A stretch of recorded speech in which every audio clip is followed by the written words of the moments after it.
Can I say all this? Well, some men suck. Is that not a valid answer? You have to choose to grow together. Honestly, sometimes things are boring, and that's okay. Nurturing comes from a place of trust, and mothering comes from a place of control. Well, what if the other person sucks? Fail. How can I make everything better for you? Is either interested in you and attracted to you, or he's gay. They want lasagna. My teeth okay? Teeth look, God, look at those teeth. Hey everyone, welcome back. It's Jillz, and I'm sitting here with my lovely husband for, I think, the first time ever to do a little relationship Q&A. I thought this would be the perfect time because Love Alchemy is coming out next week, and that is the course where I teach you how to embody feminine energy in your relationship and how to inspire his masculine energy and how to keep him cherishing you and adoring you and keep that spark alive long term. Ooh. So the waitlist for that is down below, or if you're watching this at a later time, then the link for that will be down below. So we're just gonna get right into the questions, but first of all, would you like to introduce yourself? I'm Cole. Nice. I don't know, what am I supposed to say? I'm Cole. I like long walks on the beach. I like to live close to downtown. And also... I just want to say that Cole is a normal guy who works in finance, who likes to go to the gym for his free time and code in his free time. Okay? 6'5", blue eyes. He's not 6'5", he's 6'2", but he does have blue eyes. But what I'm getting at is that he's not listening to relationship podcasts. He's not a masculine energy coach. Like, that is not his thing. So I don't YouTube. Yeah, I don't know what he Mimi. This is not my Mimi. He's not really on social media. So yeah. I do have a LinkedIn. Yeah. Now everyone's gonna go find you on LinkedIn. Don't do that. Yeah, it's not my domain. Like, this isn't what I do every day. Exactly. That's what I'm trying to say. I think about buildings. I put a question box on my Instagram, so this is where all of those are coming from. It's snowing outside. It's a snowstorm / ice storm. Sleet winter mix. We aren't leaving the house for several days, so we're cozy on the couch. He looks extra presentable just for you. I put a vest on. Okay, first question. Do you think relationships have to be hard work? I don't think relationships have to be hard work. I think that relationships take intention and thoughtfulness, but I don't think that necessarily hard work is the right way to think about it. And I think, like, with our relationship, I don't see it as work. It's just intention and thoughtfulness. And I think sometimes when you think of something as hard work, the way that it feels in your body is like, ugh, and like heavy. I would agree with you. I think that sometimes it's hard for people to, like, we're hyper focused on ourselves. We're always thinking about ourselves just by human nature, right? So sometimes people feel like it's hard work to expand outside of just themselves and consider the other person all the time and what they're doing and, like, what am I missing here? What should I be thinking about there? It takes mental work and mental load to, like, make sure you're supporting the other person in the way that they also need to be supported and you're doing things that need to be done. But it's not like, I agree. If you think about it as hard work. I think that's just thought and intention. Yeah. Wouldn't you agree? I think so too. I think so. I think if a relationship is really hard work, then maybe you aren't compatible. Where is the line between wife is mom and nurturing wife? So I think this is saying, what's the difference between being his mother and just being nurturing? And like taking kids out of the equation? Yeah, not like with no kids. That's what I think this question is saying. And I think the biggest difference with being nurturing versus being his mother is nurturing him is supporting him, it's loving him, it's being his cheerleader, whereas mothering him is telling him what to do, trying to be in control. So nurturing comes from a place of trust and mothering comes from a place of control. And nurturing is like, what I think about it is like being his cheerleader, and mothering is being his coach. Yeah, totally agree. The difference between love and support and, like, lack of trust. Momming them is like you don't trust them to get it done. You don't trust them to do what needs to be done. Exactly. And maybe that's a core issue. I don't know. Like a core relationship thing. Like, maybe that's a problem in the dynamic that is leading to you becoming mom. With your husband. Yeah, I talk about this actually in Love Alchemy. You know, in the mothering module, I talk about how there is this, it comes back to the core principle of trust and not feeling safe to trust. And I think that's what it is. It's like when you nurture him, you feel safe to trust him and you trust him to do whatever is necessary and for him to be responsible for his own self. Whereas mothering is at a deeper subconscious level, you don't trust him and so you try to take over. I think it ebbs and flows too. I think it's something that you can repair and change. Like, we've had moments where our workload has the dynamic in the relationship has shifted and we move further in one direction or the other, and we've learned how to correct that too. And we've also both grown up a lot. Well, I talked about in the course how like I used to mother you a lot, and that was something. And it wasn't intentional. It was just. I mean, we got together when we were 17. Yeah, exactly. Yeah. So things change, people change. Yeah, we grew, we evolved, and we grew together. Out of that dynamic together. And I think sometimes people think that when they're stuck in that mothering dynamic, that that's just the way it is. But I do not think that is the case. What is the equivalent of flowers for men? Oh. I don't think I can answer this question. Danger zone. The equivalent of flowers for men is, you know, a hug. Something. A nice hug. Also food. Like one of his favorite things is when I make him a lasagna. Oh, God. Yeah, he loves it. But I would say that's the equivalent. Is like something yummy or. I don't know. What does the person love? Yeah, what does the person love? It depends. For some people, it's just like a head scratch. You know what I mean? How to know if he is the one. I think for this one, when we got married, I didn't have a doubt in my mind. I wasn't nervous about getting married at all. It just felt natural. I was very nervous for the wedding, but it was only because I was nervous for the ceremony because everyone was going to be staring at me and I don't like a lot of attention. So that was the only reason why. And because like your wedding day is such a big, important day, but I wasn't actually nervous to get married to him. It just felt like a natural, it honestly felt like we were already married before we got married. We were both there way before we got married. Yeah. And it's not like I don't believe in like soulmates or anything like that, but I feel like there could be a lot of potential fits for one person. Oh yeah, I do. You know, I don't think that there is the one, like. I don't think there's only one person that you can be happily married to. I think there's probably several. Sure. But I think it's how it feels in your body. Like, does it feel natural? Does it feel calm? Does it feel safe? I don't know. I didn't have any questions in my head. There wasn't any questions. I think the thing is like you'll never know with 100% certainty if he is the one because it's a choice. It's a choice that you make. Are you deciding that he is the one or not? For Cole, what's something Jillz does that makes you want to do more for her? Danger zone. Stop asking the same questions, YouTube, you silly geese. Gooses.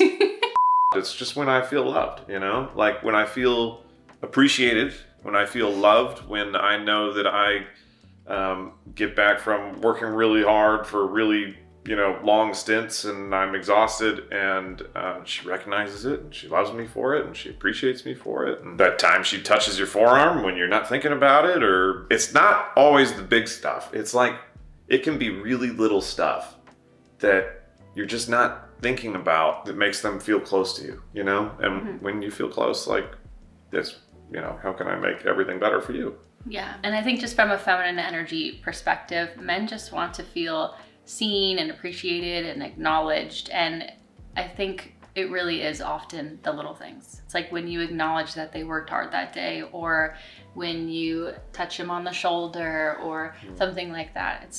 I think with a lot of men, it's really simple things to make them happy, honestly.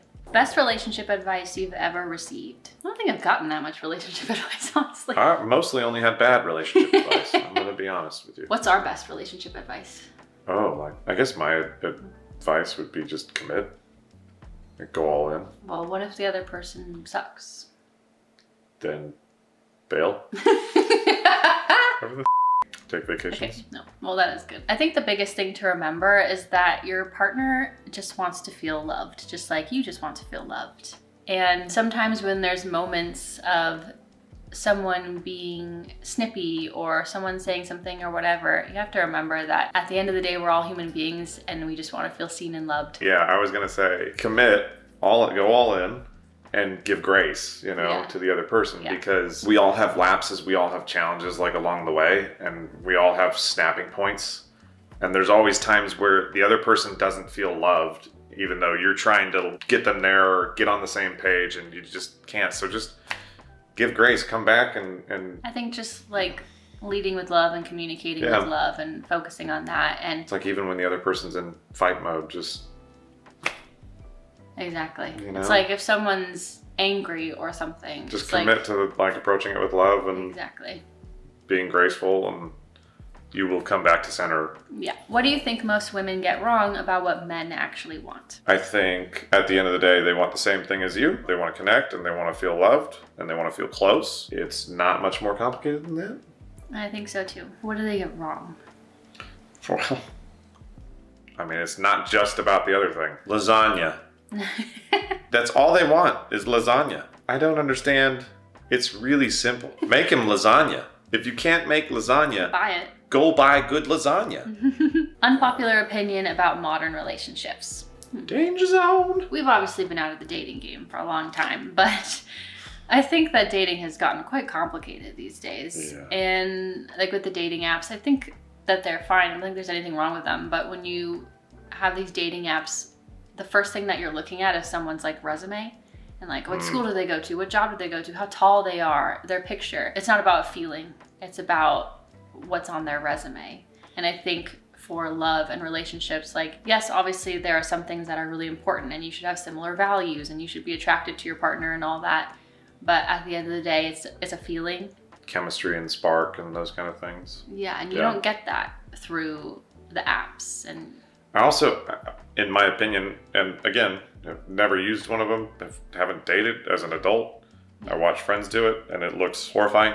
But it makes it feel very transactional too, you know. And it seems like it's created like a modern world of this transactional kind part. Kind of like selfishness, honestly. It's like, what can you do for me? Yeah, that's like the first what question. do I get out of this? Yeah, exactly. Yeah. Versus actually getting to know the person. Yeah. And connecting with them. What's the biggest thing that's changed in your relationship from year one to now? Flipping flapjacks. So much. A lot. Batman. We were so young, obviously, so we have grown and evolved and grown up. And I mean, we started dating as kids, like basically. We were 17, kids. So we obviously have changed a lot, and our relationship has evolved a lot. Like in the beginning, it was just really simple and really fun, and it was just like hanging out together, having a good time. And now we have a home together, and we have a life together, and bills we have a dog, and bills to pay, and all of that. So obviously, it's more complex. But I think that over the years, we've grown closer and closer, and every year, I feel like we're more connected. Do you agree? Yeah, I think we've like converged instead of diverged, you know, like we've both grown up a lot, but we've grown up in the same directions, towards the same opinions, towards the same view of life and our relationship, which maybe that's luck, maybe it's just we've done all this together, like we've grown up together. And I think in a relationship, it's like you have to choose to grow together. And I think sometimes it's kind of going off on a tangent, but I think sometimes that's why, you know, if you're dating, let's say, and you're 35 or 40, why it can feel harder to find a partner, because you've already built your life, and so you have to find someone that fits into that life. Whereas for us, we built our life together. And I think with a relationship, even if you are older, there is still a part of it where you have to choose to consciously build your life together and sort of reorganize your life to fit together. Yeah, ours is a unique example because of that, but I still think it's relevant, you know, because of how we've chosen to architect our life together. Yeah. Who pursued who in the beginning? I pursued you. What do you think has kept you guys connected after all these years? I think the biggest thing is that we just really like spending time together. And we try to make time for each other. We love each other. Yeah. And we like to be together. Yes. So high bar. But seriously, and I think what we were saying earlier about growing together, I think that has helped us stay connected. Shared interests, shared values. We like to have fun. We like to do things together. Most underrated part of being married. I think for me, it's just having someone in your corner all the time. Yeah. Like just having that support person all the time. Like it's very nice. Ride or die. Yeah. Having a ride or die. Yeah. Is amazing. How to encourage growth in my husband without being pushy or naggy? I think this is a really good question. How do you do it, Jillz? What would you say? How have you made me grow so much? I think it's just about, again, being his cheerleader as opposed to being his, like, demanding, yelling coach saying he has to do these things. But just encouraging him is being supportive, it's being nurturing, it's being loving, and it's speaking to that highest version of himself. You can't change a man, but you can bring out what's already there. And I think that's what people in relationships do with each other. And hopefully bring out the best in each other. That's the goal, right? And I think that we've both done that with ourselves. Well, that's what I was going to say. I think it's just been, you feed off of each other, you know, you grow together. It's not one person trying to force the other person to grow. It's like you see the other person improving and changing things about themselves, and you want to improve and get better with them. Not that it's conscious necessarily, but you feed off of each other. It's a loop, you know? Why do some men step up and others don't? How big's the step? And how tall is he? Is the step too high? And are you comparing him to somebody who's like 7'2"? You know, I mean, it's way easier for that guy to step up. Some men suck. I don't know. Some people suck. Is that not a valid answer too? No, that's a valid answer. I was gonna say that there are some men that just don't have it in them to be that person in the relationship that steps up and handles things, and that's okay. Totally valid response. Yeah, I think that's. Yeah. Some people suck. I think also sometimes people, or women will say like, oh, he's not stepping up and planning things and initiating the relationship, like if you're in the dating stage. And it could also be because he may not be that interested. Like if he's not stepping up, then it might be because he's genuinely not that interested. And again, that's okay. Or he thinks he's doing it in other ways, you know, and he's putting effort in other ways that y'all don't agree on where the input needs to come from and what that stepping up means, you know? It's hard because all of these questions are so nuanced, and it depends. It's like, did you just meet him? Are you dating? Right. Are you married? It's like, it obviously depends. So, we're answering generic or we're general trying our best questions to with answer generic generic responses, you know, so. How to prevent arguments from turning into a real fight. I feel like we answered this with the last one too. Check your ego at the door. Yeah, check your ego at the door. Have grace. Speak with love. Have grace. I think the biggest way is just like, if you have a disagreement, it doesn't mean it has to be like an argument or a fight. Yeah. Sometimes you can just disagree and talk about it and talk lovingly. You don't have to raise your voice and be snippy or rude. Yeah. I think my point to like checking your ego is just that like a lot of times when we see ourselves as in a fight, like we want to win. Like a fight, you want to win a fight. You don't want to lose a fight. So the minute it's a fight, you're looking for win conditions. Mm-hmm. You know? And you're not thinking about the relationship or love. You're just thinking about yourself and how do you win? How do you win? Yeah. Where's the win con? Like that's not. Yeah. So I think when you think from that perspective is how do I win? You've already turned it into a fight. Yeah. How do you keep things from feeling boring? Honestly, sometimes things are boring, and that's okay. Yeah, sometimes boring's not so bad. Yes, I think sometimes boring is just stability. Like that's where relationships crumble because, I mean, I don't know, it's just my random opinion, but like it's almost because the minute it becomes boring or you feel the boring, think there's something wrong. That's not enough. Something's wrong. Like, but you're not in this honeymoon dating phase and you're not running around and going to fantastic dinners every single time you see each other and you're with each other more often. So you don't always have riveting conversation every single day. You're learning something totally new about how this person sees life in the world. Like, I'm sorry, but if you can't handle the things between the lines and between the exciting, then relationships are going to be difficult. That's how a relationship is. Like the day to day, the monotony of the day to day. But I think it's also important, of course, to like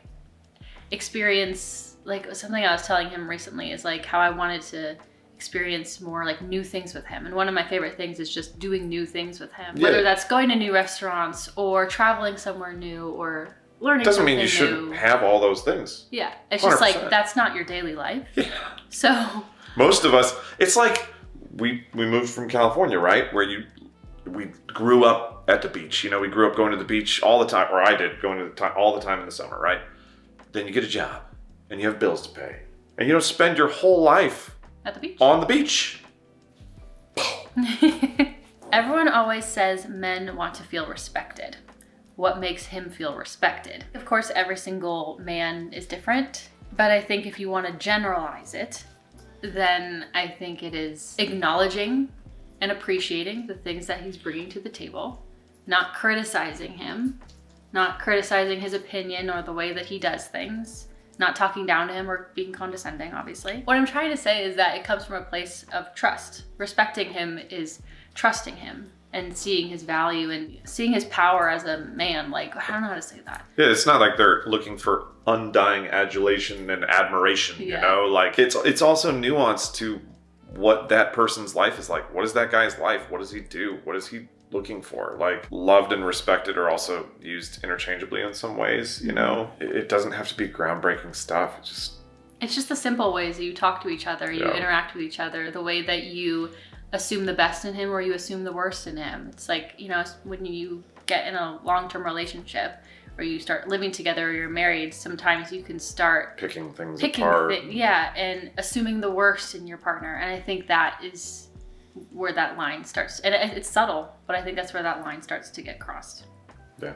How do you know if you're staying out of comfort / familiarity, not by choice anymore? I think the question is are you happy?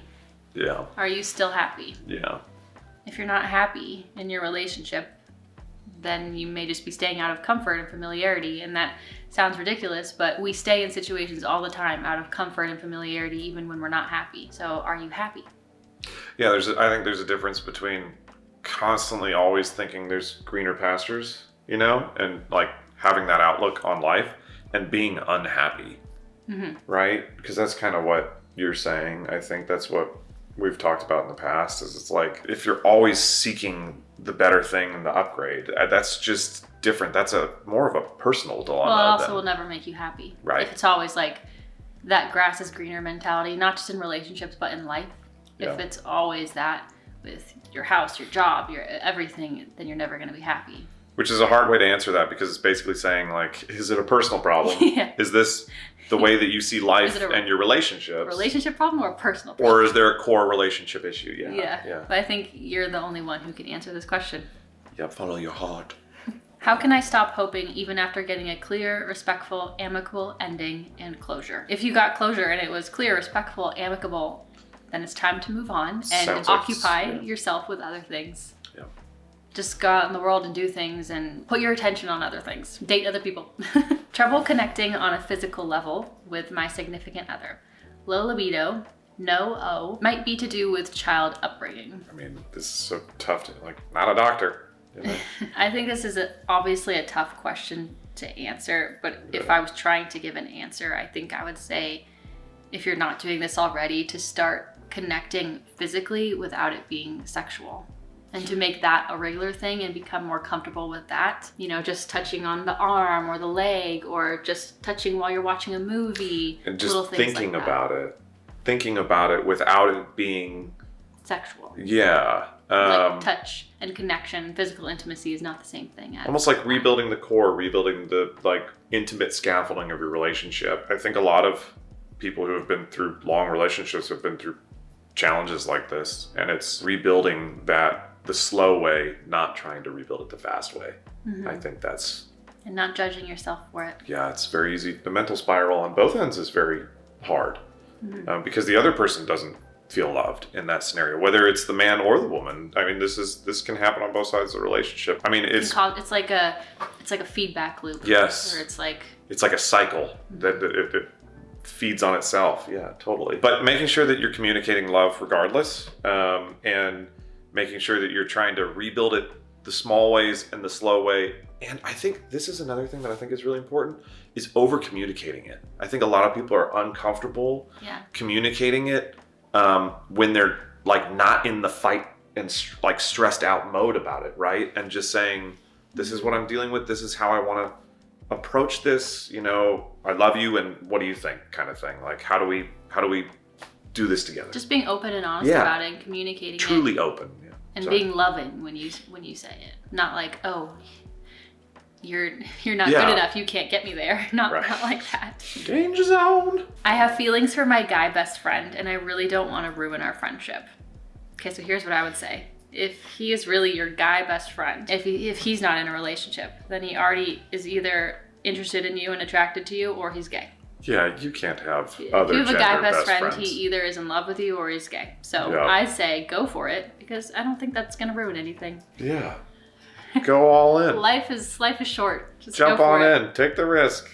It is worth it. We're best friends. We're best friends. You know?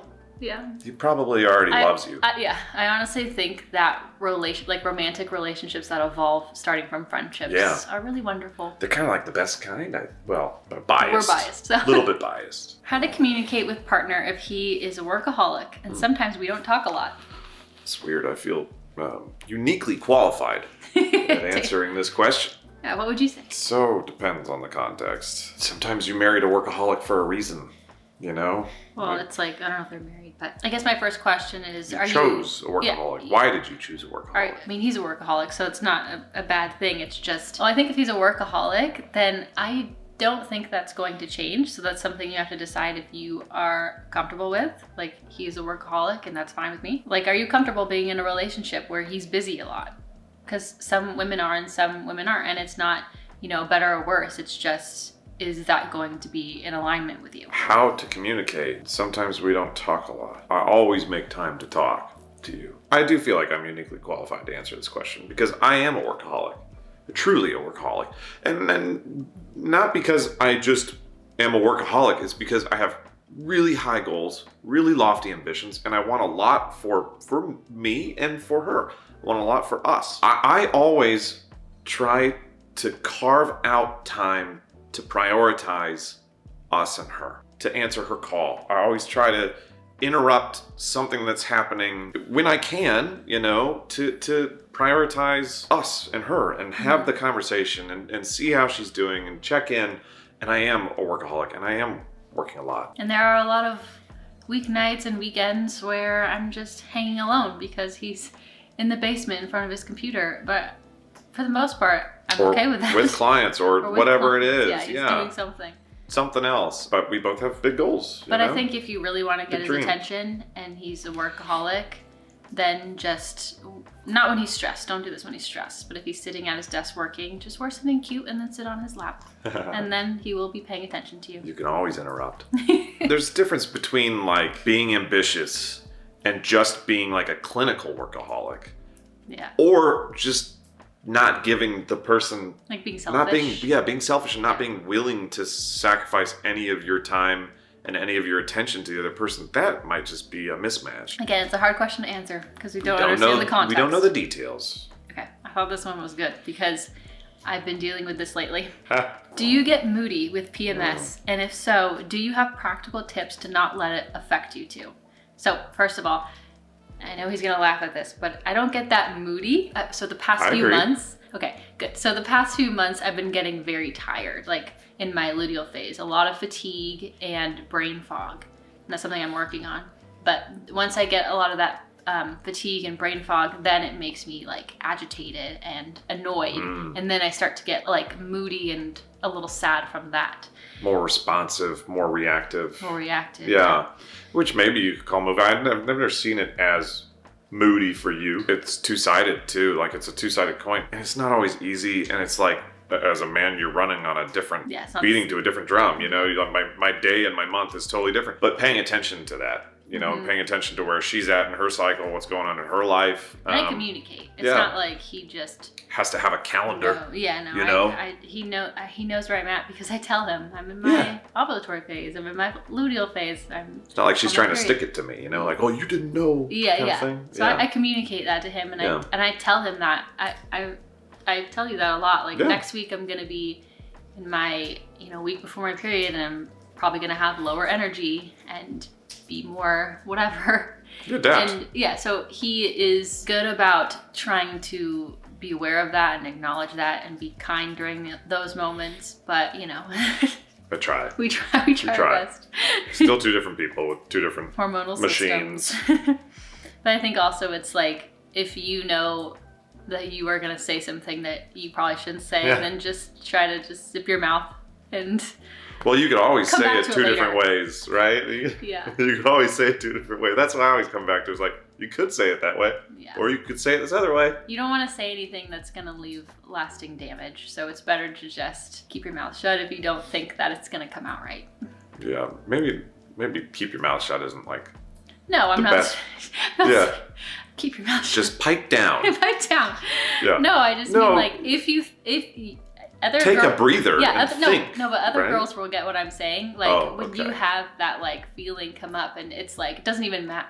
Word vomit time. Yeah, you just like want to just like and just say a mean thing. What? It never really works out well. Like it's just a feeling that we have sometimes. You can always say where it's just like it's sitting there under the skin, but gotta get it out. It's better to just try to be mature as possible.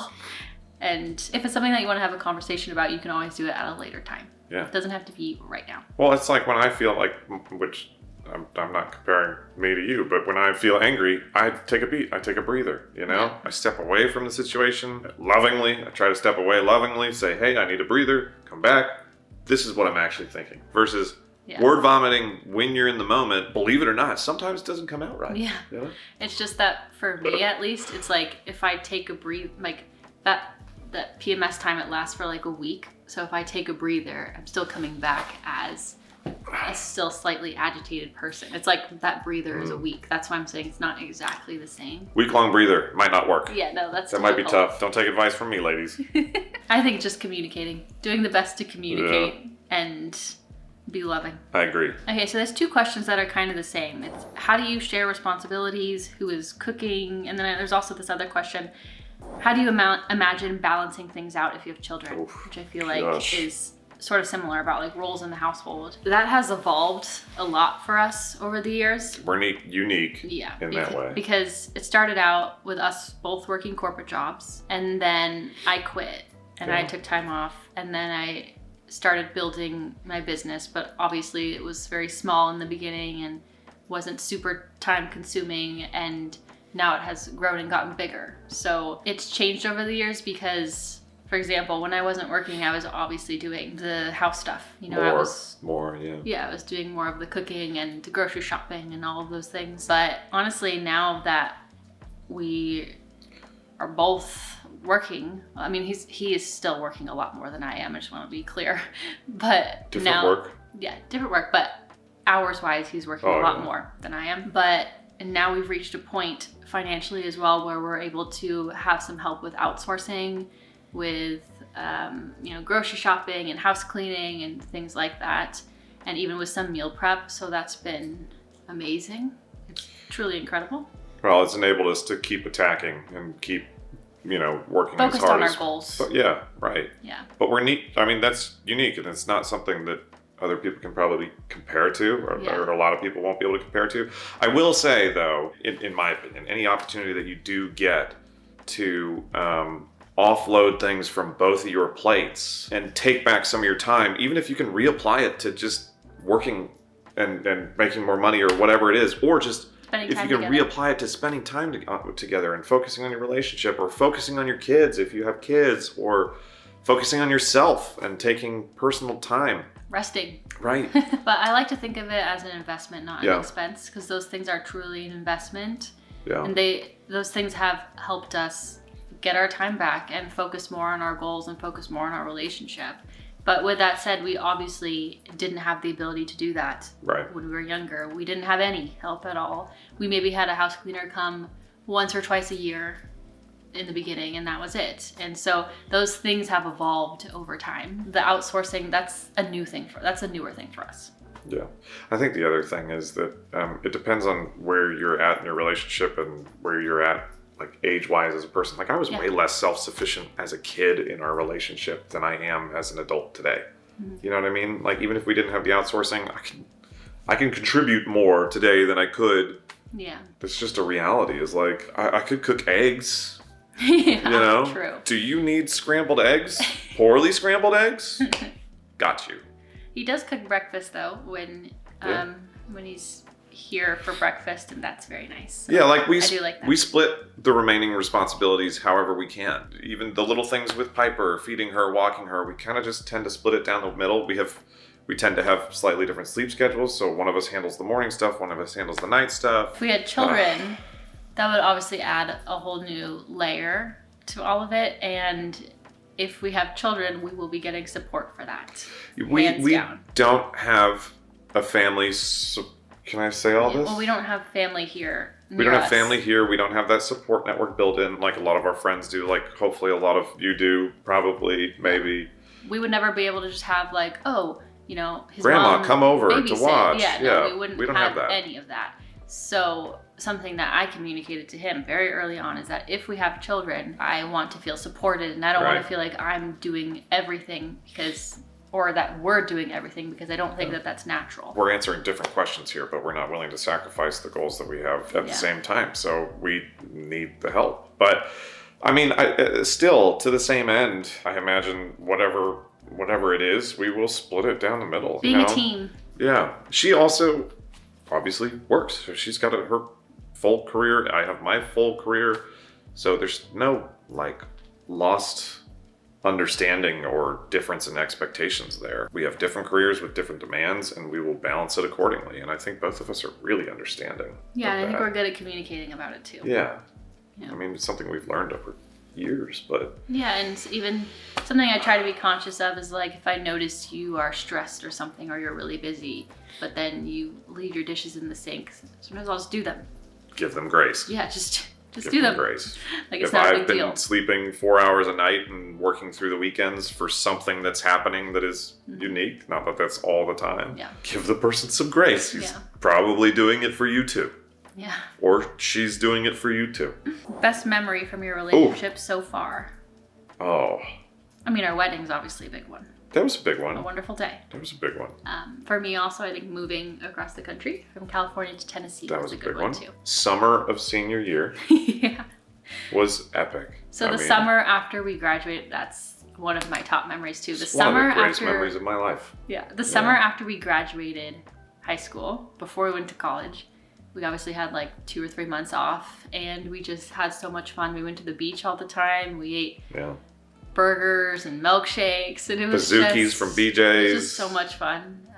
It was a very wonderful time. Roaming around downtown Laguna Beach and just not doing anything important. Yeah. I think also some of our recent trips and vacations, I mean, those are always really memorable for me. Anytime we can get out of the loop, out of the kind of vortex, and I know for a lot of people with kids too, that's whether they're coming with you or not, but just getting out of the day-to-day hustle, you know.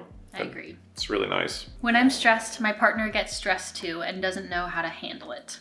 Oh, I understand that. Yeah. I understand that because you don't want the other person to hurt. Yeah. And it hurts you when they're hurting. It pisses you off when you can't solve it too. Yeah. He gets really irritated when he can't immediately solve my problems.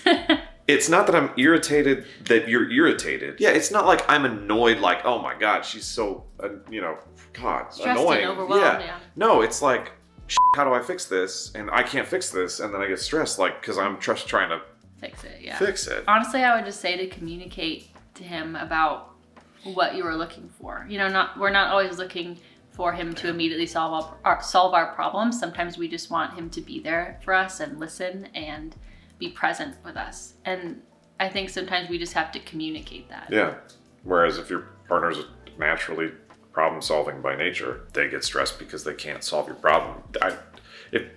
Most likely they're getting stressed because they can't make you feel better. Mm-hmm. Not because they're annoyed that you're stressed, right? Mm-hmm. It's because they can't make you feel better, or they feel like they can't make you feel better. If they're a problem solver, communicate the win condition. Yeah. And then they can solve. Yeah, you know what I mean? It's understanding how the other person's brain functions. How to set healthy boundaries even with the husband. Like physical healthy boundaries, or like needing your own alone time. I think the answer is just to communicate what you need with love. Just with love, though. Like, just be direct about what you need and what your boundaries are, whatever you're referring to, but communicate it with love. Because I think sometimes boundaries can come off as like pushing him away. Yeah. Or maybe that he's doing something wrong, or... Can come off harsh. Yeah, it can come off harsh. So just communicating with love. Yeah. Where would he say his good men friends hang out nowadays? Where to find quality? Where do your good men friends hang out? They're all married. Yeah. Almost Sorry. all of them are married. That's not entirely true. Car shows? Car events. Car events. They are working hard. They are in the office. They are at their computer. They're building businesses. I have an idea. Maybe the lunch spots around the good offices for lunch. Lunch spots downtown. Yeah, sure. What about that? Yeah. Nice, like hotel lobby restaurants maybe near the offices. I don't know. You can find quality people with different kinds of interests all over the place. Yeah. I think more importantly, it's a network effect. Maybe for some more introverted people, that's harder thing to answer because it's not, go find them at Equinox or Lifetime Fitness. Go find them at the hotel lobby bar in between lunch or dinner or Formula One events. Like, you can find them all over. I think most importantly, and the best way to find them is through your network, because you'll have character validation, safety through security through that. You'll know that there's some kind of shared interest, shared connection. Build your network. Yeah. I know that's coming from Even a with person in girlfriends. sales. Yeah, with Yeah. girlfriends, because they will know people. They will know guys. They will know, their husbands will know guys. Yeah, And if you're friends with like high quality people, yeah, then those people are going to be friends with other high quality people. 100%. What you're looking for, what you define as high quality, define that for yourself, define what you want, and then network with people in that world. It'll help you. It'll build you up as a person. All my friends are more successful than me. Most of my friends are smarter and probably more fun than me. I try to Smarter than you. I try to surround myself with people that are better than me. I mean, I really, if I can do that, that's what I want to do. Yeah. Cole. Yeah. Jillz. Cole, what is your favorite thing about Jillz? Just great buns. Yeah, no, I know this. I mean, you're truly ride or die. Truly ride or die.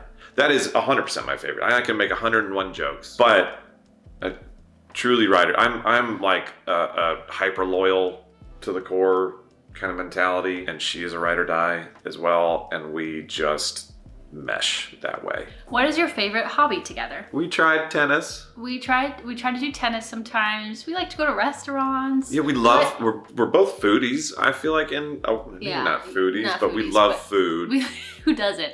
We like to sit by the fire and play cards. Yeah, we play gin rummy. Yeah. But we just like to hang out. Yeah, we just like to do things. We don't have any magical hobbies. No. I don't think you always have to have the same hobby with your significant We other. don't build train sets together or do each other's nails. No. How did your feminine energy journey change your relationship? I think that in the beginning of our relationship, especially once we graduated college and we started living together and all that, I feel like that was also a really hard time in my life personally. And because of that, I started operating more from my masculine energy because it just feels safer, right? So I started being more in my masculine energy and more controlling and things like that. And not surprisingly, that pushed him more into the opposite role of being more passive, which made him not as happy with himself. Or our relationship, and just less fulfilled in our relationship. And then once I had my healing journey and my awakening, I guess you can call it, that's where I started shifting things, and I realized how I was playing a role that I didn't want to play anymore, and how not only that, but I was also pushing him into a version of himself that wasn't his best self. Then I started kind of leaning back a bit more and living more from my feminine energy. And at first it was, I think, kind of a confusing part in our relationship because the dynamic was kind of starting to shift. Yeah, I think we both felt it. We both had things that we were working, we were both working through health things. We were both working through how do we define ourselves as adults? Who are we? Growing up. Yeah, literally growing up together. So like our relationship has evolved, and so much.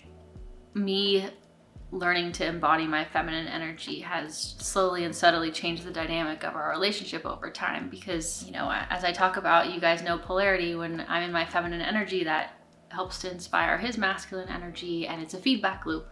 Just more of that feedback loop. At what point do you stop leaning back to give him opportunities to step up and just leave, or just leave? If you lean back and from a loving place and you give him opportunities to step up, and time after time after time it doesn't happen, then it just might not be something that he is capable of, or you might lack that compatibility. Or maybe he doesn't know what he's stepping up into. Maybe there's a communication lap. Maybe I was gonna say that too. Like sometimes you're just waiting for the thing to happen that the other person doesn't know is supposed to happen, I think sometimes it's so nuanced. that leaning back isn't just like waiting and watching. Not doing anything. Right. And seeing what he'll do. It's like, if you are trying to like change the dynamic and get him to step up, then there's probably some communication involved in that. Yeah, and if you can't communicate clearly and directly with the other person in the relationship too, I think this is like a core thing through all these questions, then the foundation's probably not there, right? Yeah. Is that fair to say? Maybe that's something. Or that needs to be worked on first.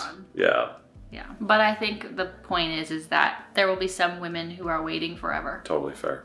And it's okay. Totally fair. If you realize you're incompatible. Yeah. Oh, I thought this one was interesting. What do you think / feel when you see Jillz share videos like make him chase you, etc.? Yeah, well, there's also a difference, and I ask the questions when I see the titles too. Yeah. You notice this. It's like sometimes there's only so much that's communicated in a title of a video. Yeah, and it's meant to get people to click. Right, and there's so much nuance to what Jillz is thinking and saying that, yeah, a lot of people could click the video and comment.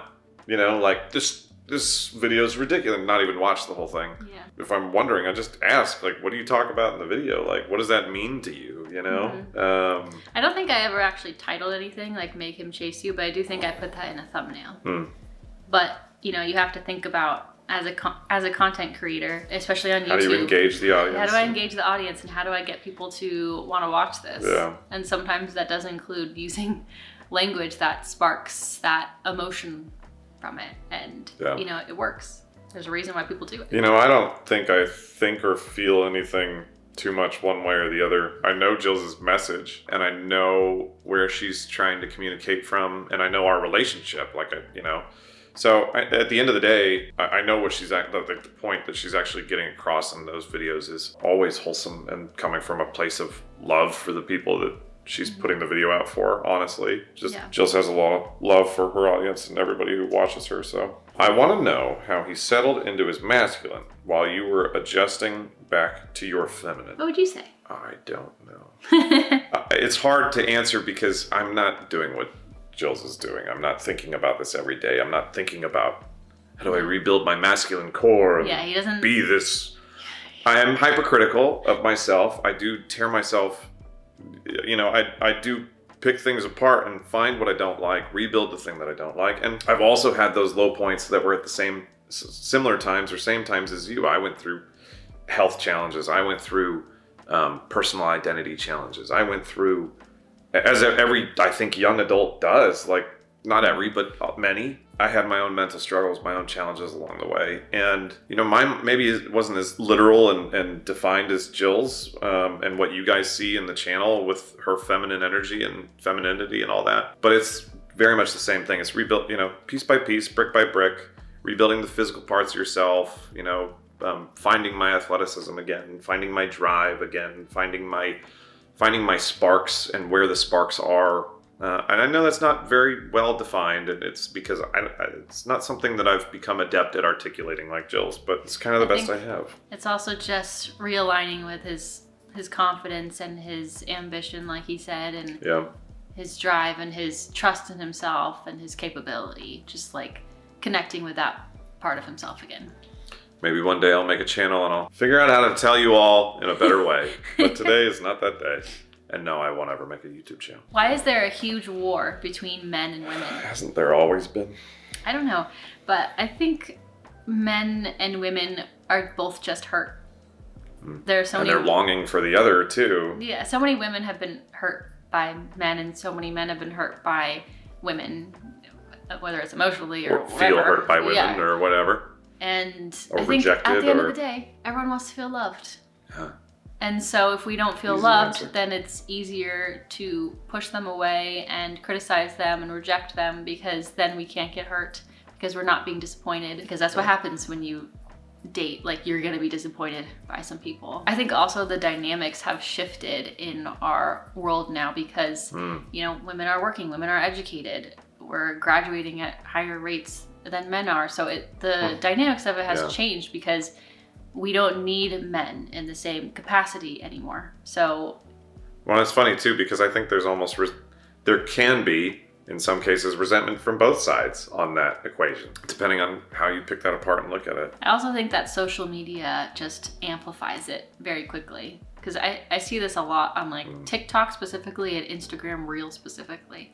It's like a lot of this like men versus women sort of thing, where it's like these women are making videos just attacking men, and the same men making videos attacking women. And I get that on my TikTok. I barely even post there, but sometimes I'll post on TikTok and I'll get like just the stupidest, dumbest comments from men, just trying to like just make you feel stupid, you know? It's like, it's almost the way that the world and the internet has gone now. It's like people are so comfortable attacking other people. It's the echo chamber situation, right? Of like, modern internet and social media is like you create your own echo chambers. The thing that you're angry about gets amplified.